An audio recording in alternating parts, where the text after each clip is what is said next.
Welcome to the city of Dan. In the biblical era, this place that you see behind me was a Canaanite city by the name Laish, which is known as a lion. Only after the tribe of Dan was forced to move from its original location in the heart of Israel due to constant attacks by the Philistines, the city was renamed as the city of Dan, hence being conquered by the tribe of Dan. We found two amazing archaeological discoveries right behind me in this amazing city. The first one is a temple that was built by no other than Jeroboam, son of Nebat. If we read Book of Kings 1, chapter 1, we read about Rehoboam, that was the son of the wisest king in history, Solomon. According to the story, the people of Israel came to Rehoboam and asked him to not be so harsh on them as his father was. Rehoboam went and asked the advice of the elders and the advice of the youngsters.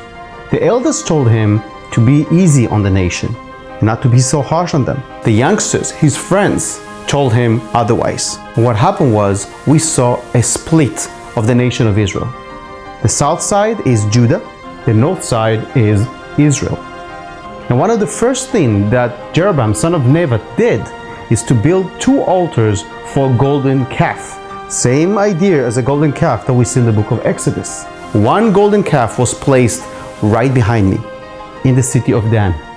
And more than that, if you will visit today the city of Dan, you will see that this temple of a demigod, this temple for a false idol god of a golden calf, looks almost exactly the same as the layout of the temple of the Lord up in Jerusalem. Second most amazing archaeological discovery that was found here is the inscription of the House of David. For many years, many scholars had said that the House of David never existed. And even if it did exist, it was a small, insignificant chieftain. We know from the Bible about King Hazael, who fought against the alliance of Judah and Israel. In 1993, an amazing biblical archaeological discovery was found right next to the gate that you see behind me. This inscription says, "I have killed Ahaziah, son of Jehoram, from the house of David, and I have killed Jehoram, king of Israel." What we can conclude from this inscription is that there was such a dynasty by the name House of David. Dynasties are usually named after the founder of that dynasty.